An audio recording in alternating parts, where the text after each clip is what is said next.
Hello guys, I'm very pleased to see everyone liked my Q&A/build reveal. I've been working on this build for a little over 2 weeks now, trying to buy those stem worm cards so I can showcase this secret Envenomed Redcut build. Anyways, I'm here today to answer your question again.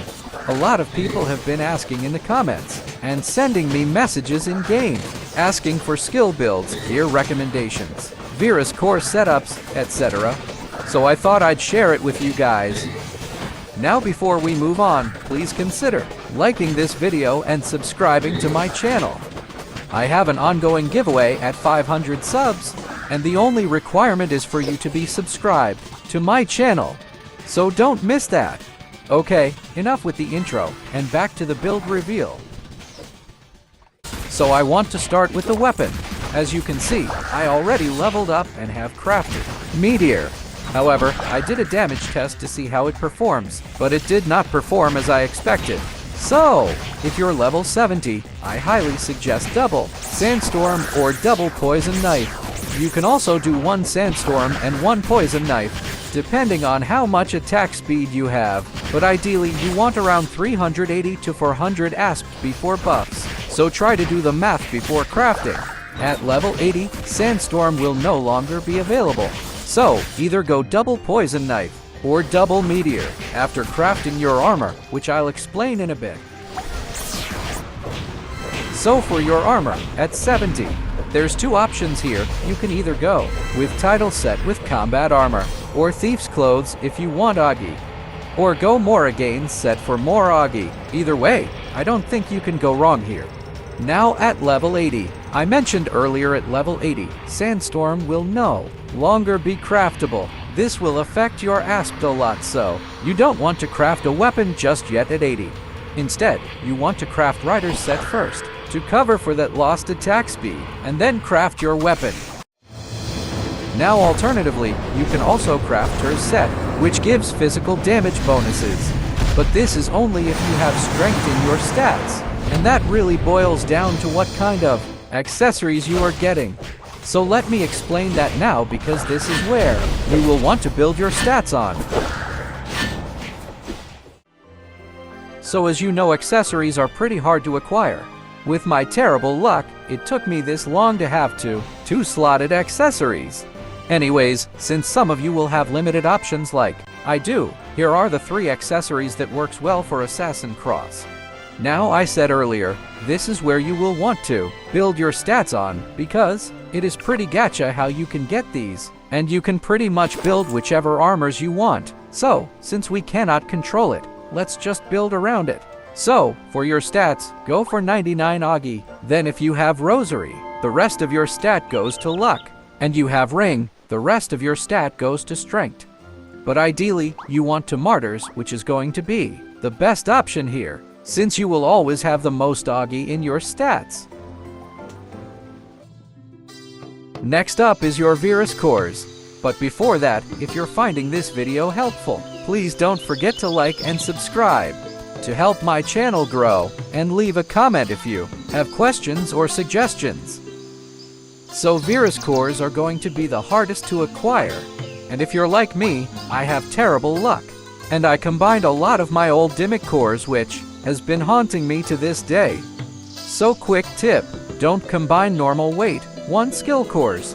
Dismantle them instead, and reset your double skill, normal, or low weight cores. Okay, now back to what cores you want for this build. So for this build, your top priority is to get Corrosive Poison. Helps you deal more damage against the basic elements when Enchant Poison is on. Jagged Slash helps you deal more damage with Redcut because it double casts it. Yes, it works on the auto-casted Redcuts from Stem Worm card.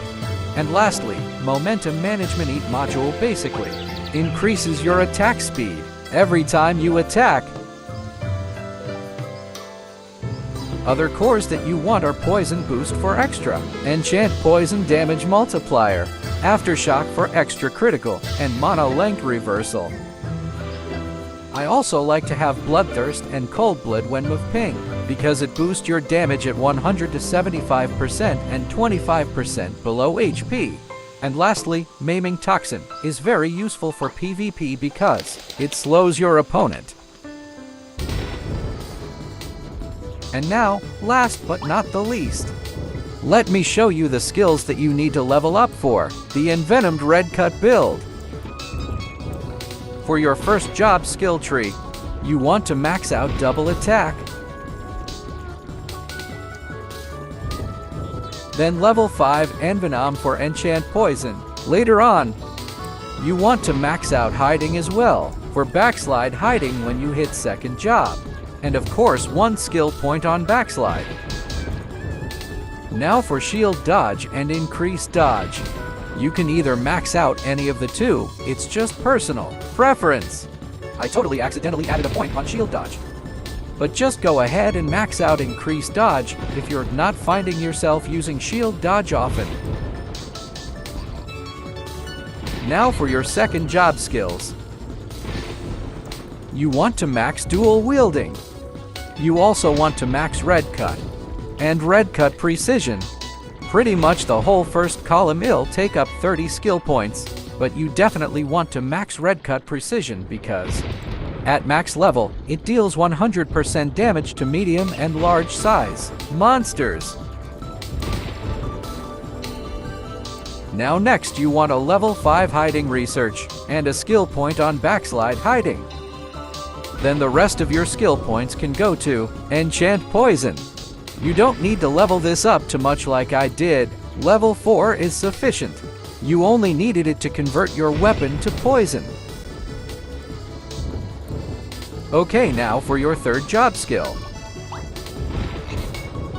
So put in 5 levels on Poisonous Blade. Then you want to max out Envenomed Blade. And then you can max out your Enchant Deadly Poison. The rest of your skill points can either go to Double Attack Mastery, I chose this because I have 80 crit, or Find Weakness.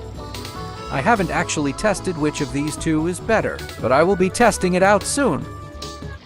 Okay, I think I covered everything. With all the builds I tested, so far this is doing the most damage, and it's pretty low cost.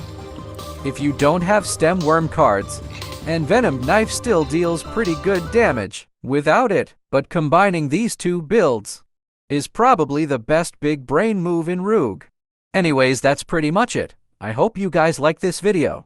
If you do, please consider liking it and subscribing to my channel.